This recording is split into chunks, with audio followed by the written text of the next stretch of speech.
Hello, welcome back to my channel. I'm Elspeth, and today I'm going to paint someone who would really be a great uplifter in this moment and spent their life creating work that really lifted everybody's spirits. They even have a writer's credit on one of Taylor Swift's new songs, apparently. I'm talking about George Michael. And it's quite a dreary day in Detroit, and it's the day after the full moon, and I didn't really sleep well, and I'm feeling a little bit lethargic. So I thought I would tune into the energy of George Michael. I feel like that would really be a boost. So let's, right off the bat, lower the expectations of me being able to really pick up anything extraordinary with having low energy, but I really want to do it anyway. At the very least, we'll do a painting, okay? Let's give it a go. I'll see you on the page.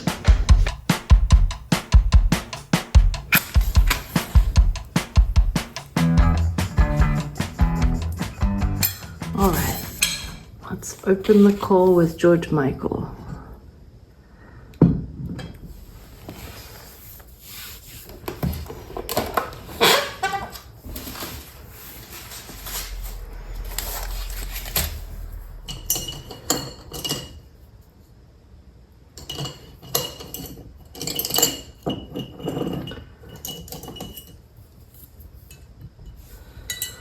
All right, I'm gonna start with this beautiful hair.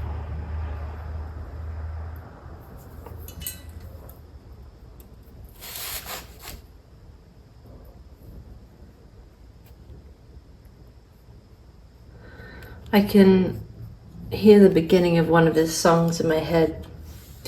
Wake me up before you go. And I'm feeling him in a chair, like in a salon, and his hair's being blow dried, and it's just the sensation of his closing his eyes and feeling the warm breeze of the hairdryer on his forehead as it blows back his hair. And he seems a little bit nervous. And he's just sort of self-soothing, closing his eyes and focusing on the sensation of the hairdryer, and he sort of takes comfort in the loud noise of it too. It's allowing him to just not have to talk to anyone, just conserve his energy.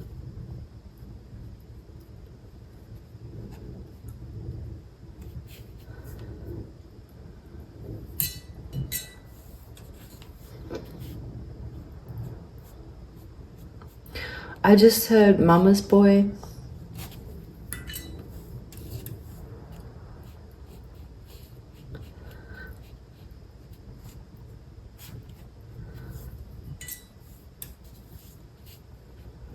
It's coming in kind of slowly. That could definitely just be because my energy's a little low today. It's surely going to happen from time to time.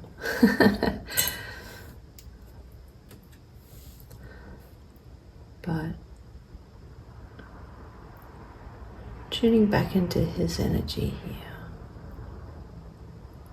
He feels that he achieved what he came to do. He pushed so far. It's almost like he knew he had to take things further than necessary, because now that we're it's almost like we're in a backslide. The amount that he accomplished and that him and his peers accomplished in moving the culture forward sort of compensates for the sort of conservative backslide we're in at the moment.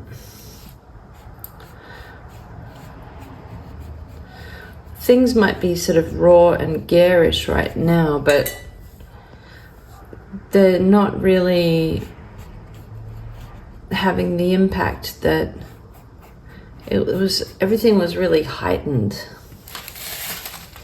in the 80s. There was a lot.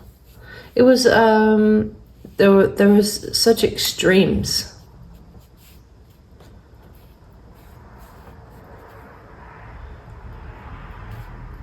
The pressure of coming out as gay during the AIDS crisis.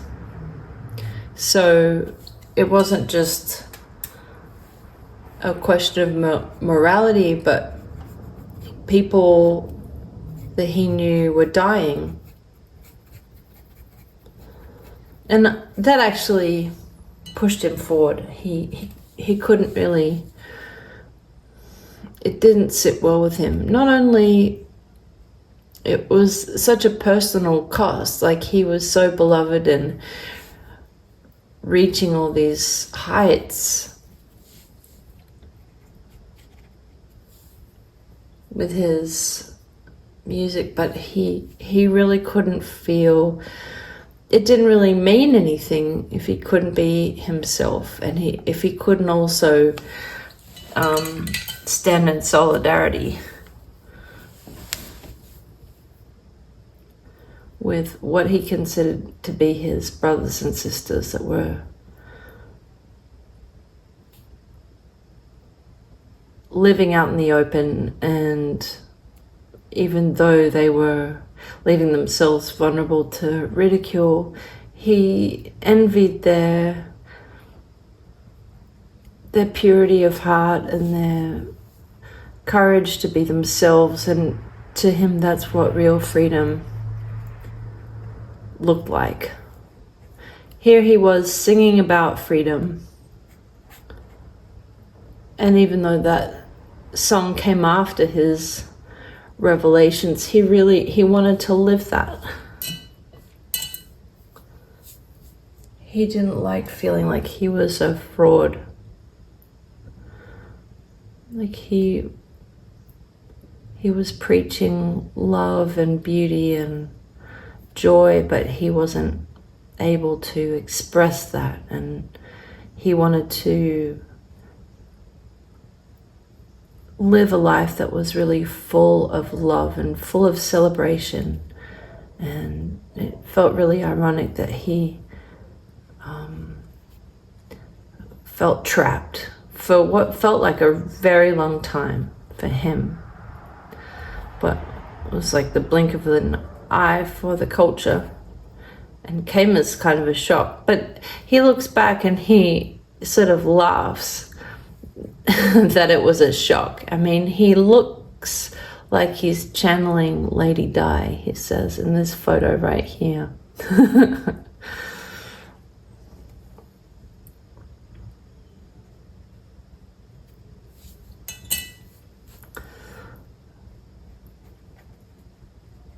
Actually,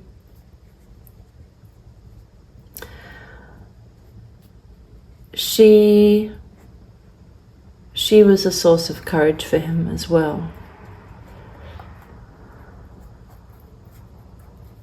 He took his courage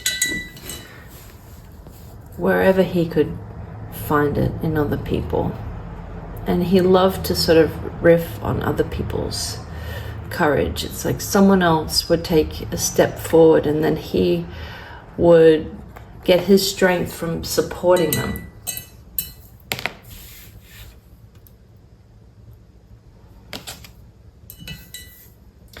This is quite an amazing jumper that he's wearing. It looks like one of those kuji jumpers that are like woven, made in Sydney. I still see them around over here. All right.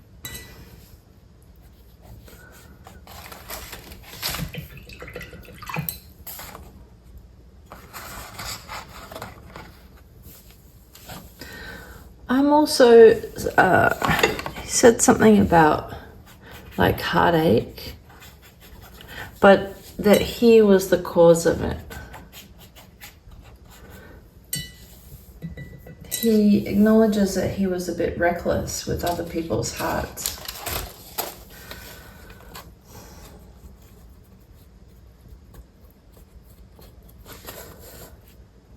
Especially when he wasn't taking care of himself.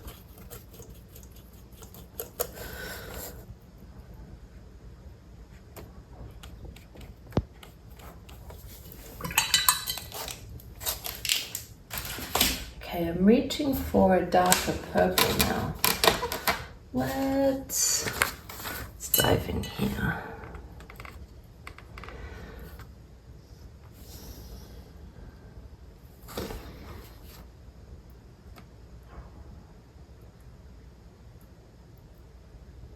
Okay, as I paint his eyes right here, I'm feeling something of an appreciation for Liz Taylor.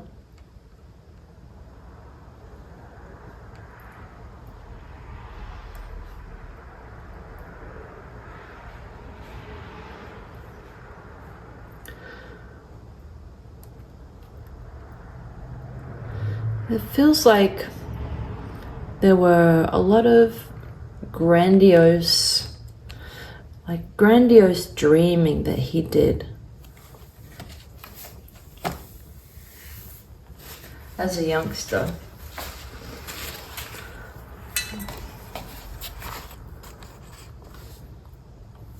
High glamour and drama, and he loved channeling that, putting it into his music.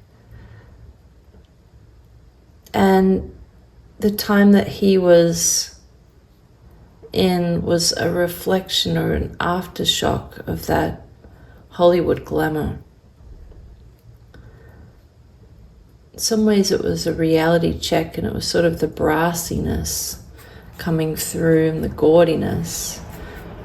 But he really, you know, movies like Ben-Hur, Cleopatra,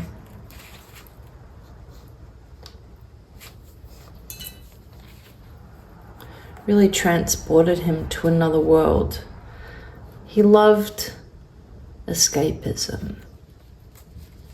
And he loved being able to transport people, being able to take people and uplift them and take them on a journey. He was deeply compassionate. And at times it was quite hard for him to tune out other people close to him.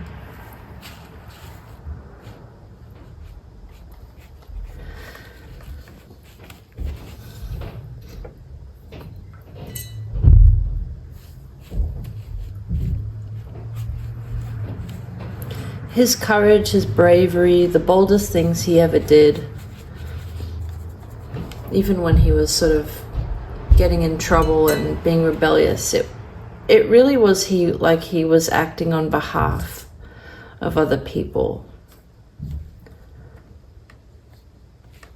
It feels like it came from a place of like his need to sort of step out in front and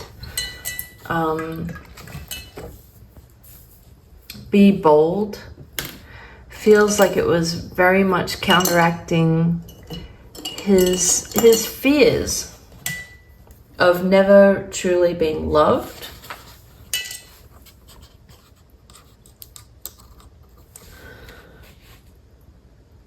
never truly being loved deeply for him just the way that he was. That sounds absolutely ridiculous when you say that out loud, doesn't it? He really oozed such confidence. But he had the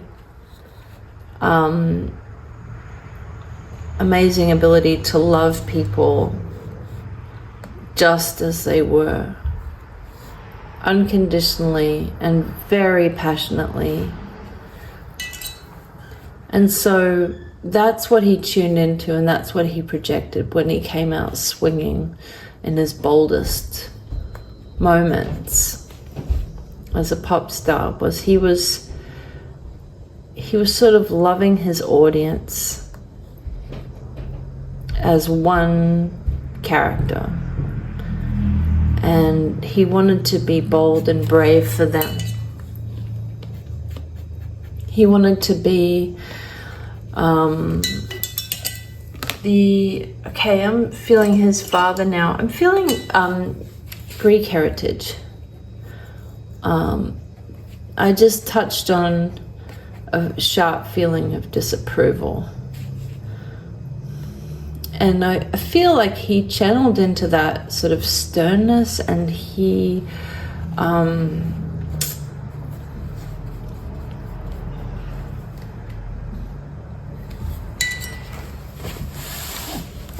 alchemically changed it into something that he could use. He changed it from something that felt kind of abusive and cold and like withholding of affection into a character that he played on stage that stood out front, sort of like almost like an army general or something, someone that saw the horizon and wanted to communicate to all of his followers as if they were his army, to go forward and to be brave and to push even further to be their true selves. Because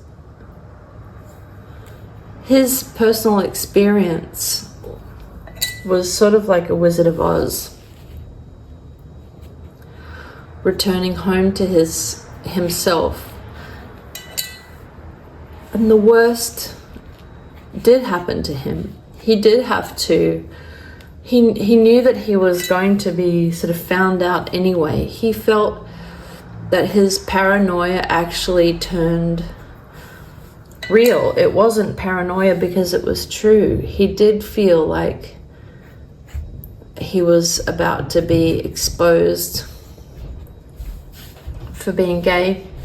And so that's why he sort of came out ahead of it. And he owned it.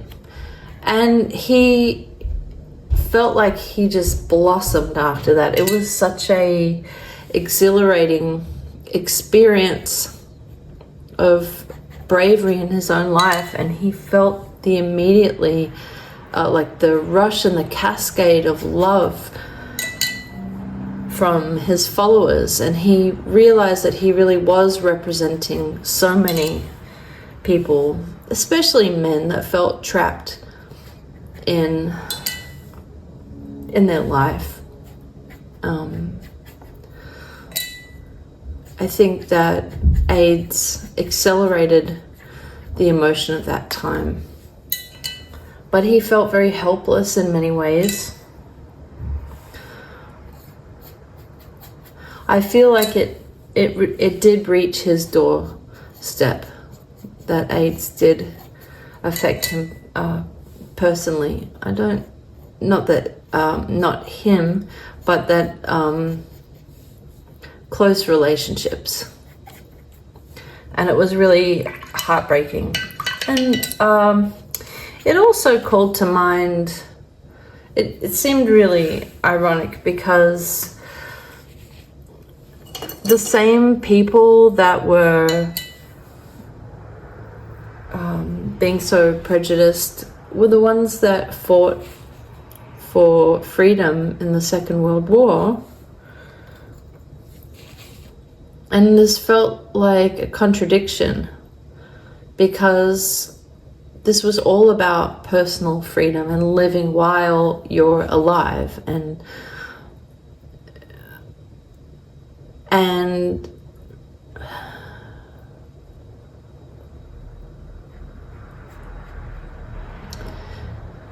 there were just so many hypocrites around him, he felt,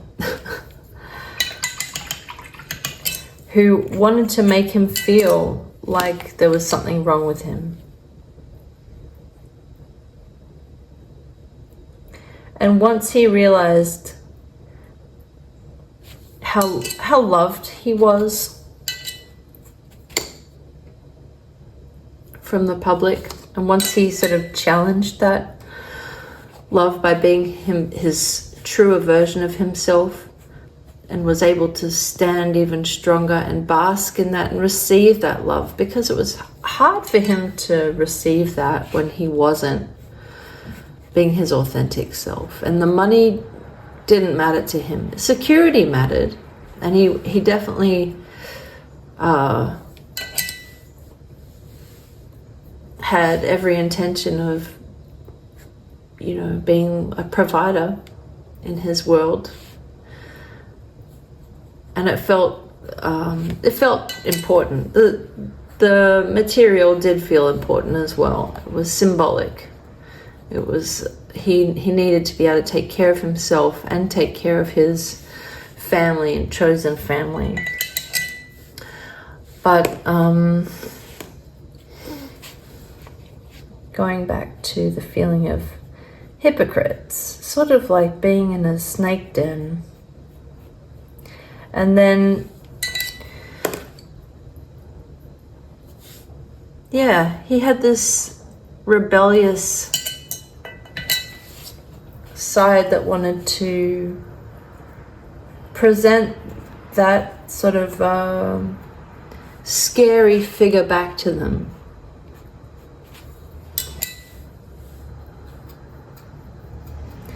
To own everything that he was being accused of.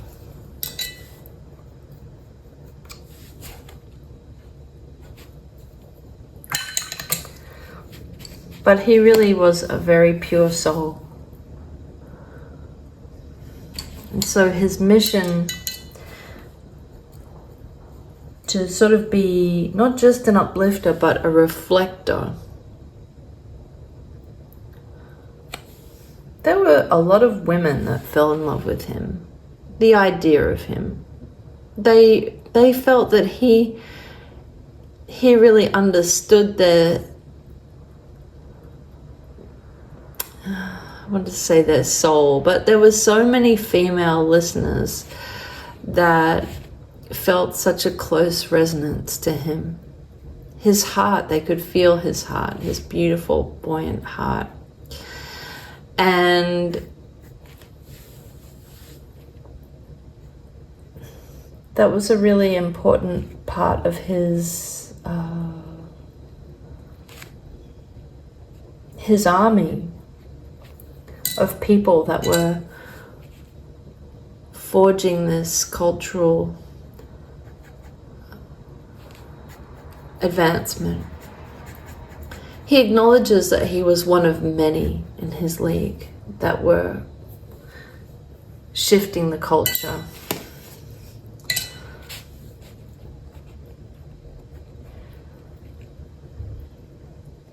He would have liked to have gone further, and he sees a version of himself that's quite distinguished, like Sean Connery,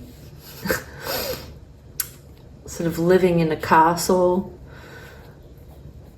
on a Scottish island or something. But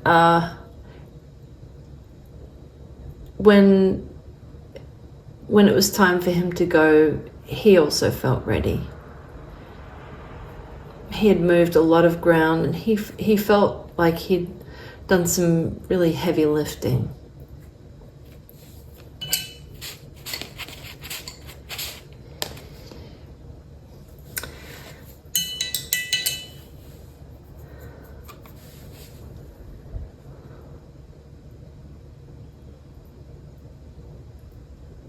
There's a beautiful gentleness that I'm picking up here.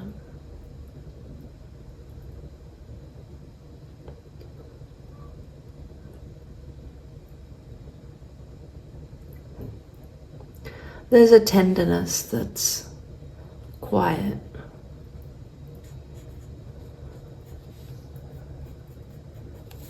There was a huge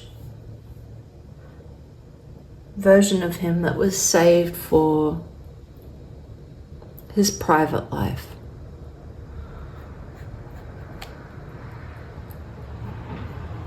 He really loved the business of making his home a nest. It really was a wonderful sanctuary for him. I feel his bedroom, it feels like there's a 4-post bed. It feels quite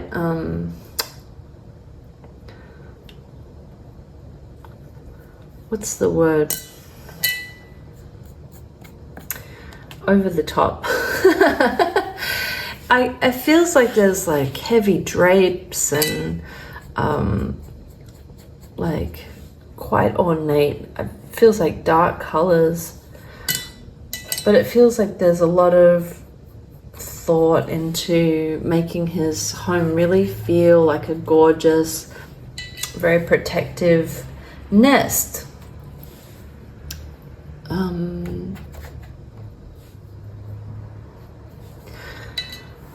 That he can really recuperate and sort of like cocoon in.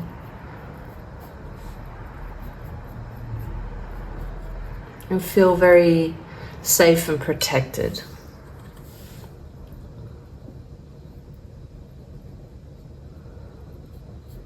Yeah, but I'm saying like a dark wood 4-poster bed and like navy blue. The word tapestry is coming in, but it's not. It's sort of like it's sort of a style, but that's not his main bedroom. I feel like that feels like it could have even been, that feels like towards the end of his life.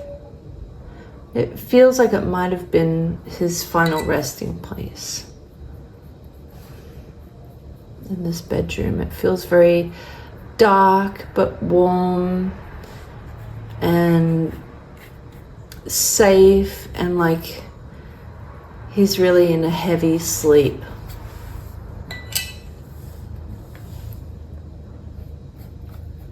Feels like a place that he's recuperating.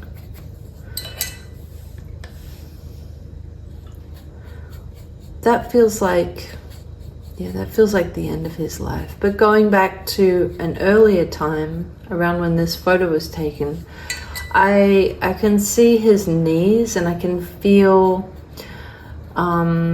like freshly washed jeans, like white jeans that feel quite thick and a little restrictive when you bend your knee. And they feel frayed as well, like, a hole cut around their knee. I feel like that's what he's wearing under. He's got like this lovely knitted jumper with a sort of preppy white shirt, but then he's got like white jeans and a hole in the jeans, something like that.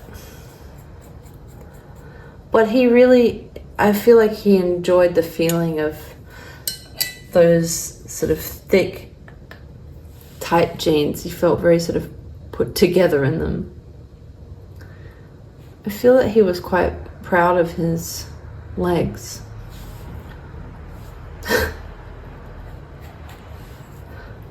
But really, he knew that his eyes were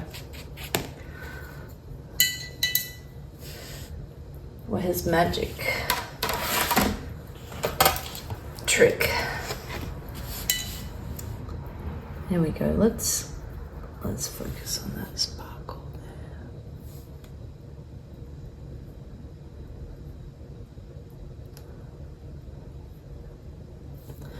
Beautiful eyes. Beautiful.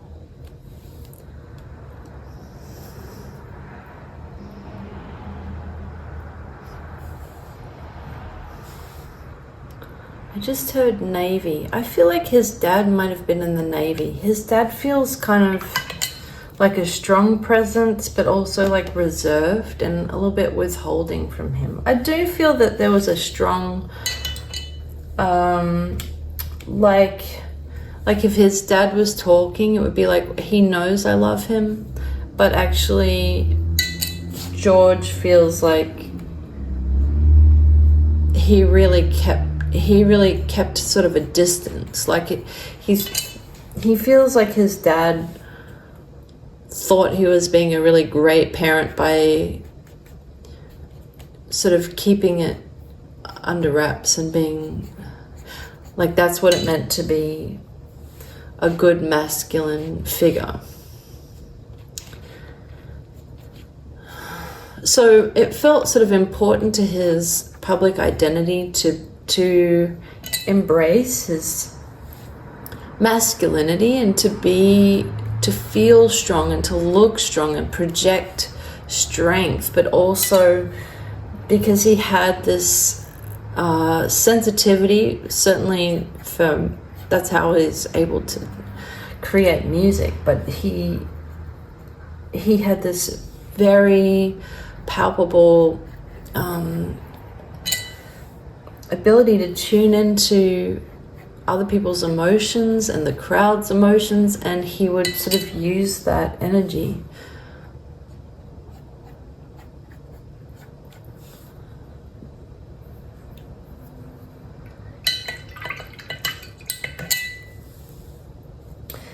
As fuel, really.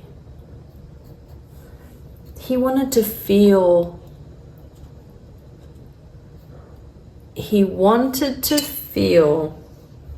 the collective heart. He wanted to feel them having a feeling, a reaction to him. Does that make sense? He wanted to stir up strong emotion, passion, joy, love, those feelings. That's what he wanted to feel. He wanted to feel them feeling that. So it's almost like a vicarious kind of thing.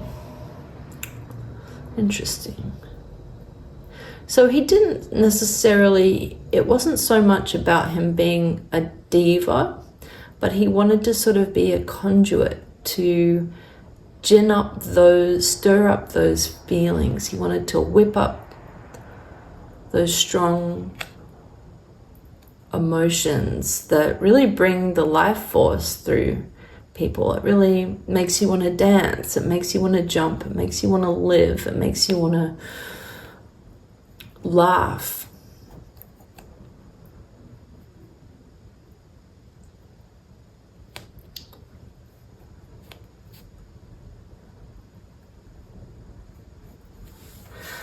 As if you're a child that's eaten a whole bag of jelly beans at a party or something. It's that sort of like not being able to contain your own energy kind of feeling.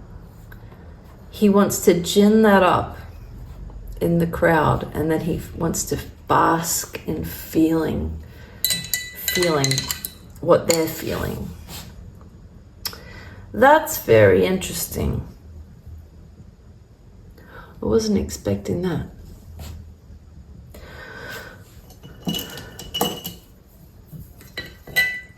So I think that to honor George Michael, I'm going to take myself out for a jog and I'm going to listen to his music.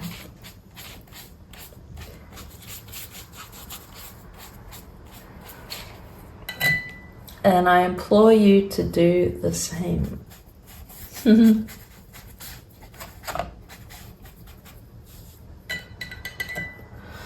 All right, I'm gonna come back and I'm gonna define his beautiful face because it's getting a little wishy-washy here, but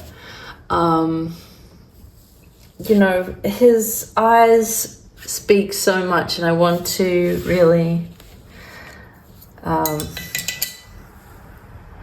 hone that in a bit. Let's go for a bit more while I'm here. It's just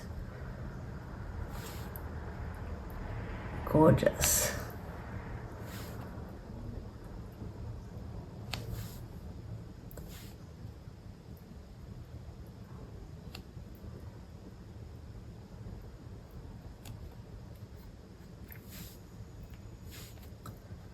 There we go.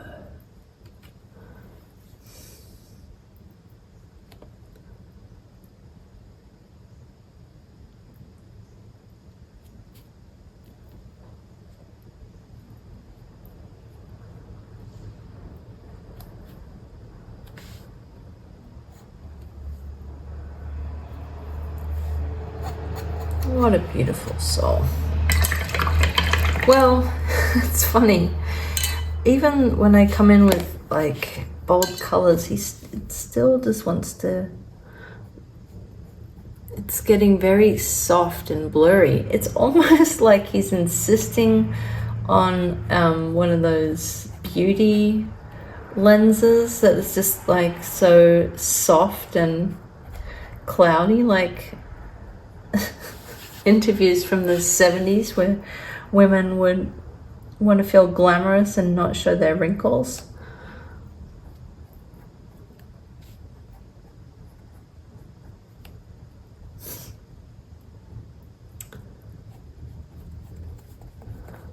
All right.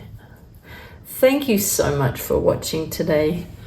I'm not sure what I just did to his nose, but I'm gonna come back and define it all. And I look forward to seeing you next time at the next painting. Have a wonderful day. Bye.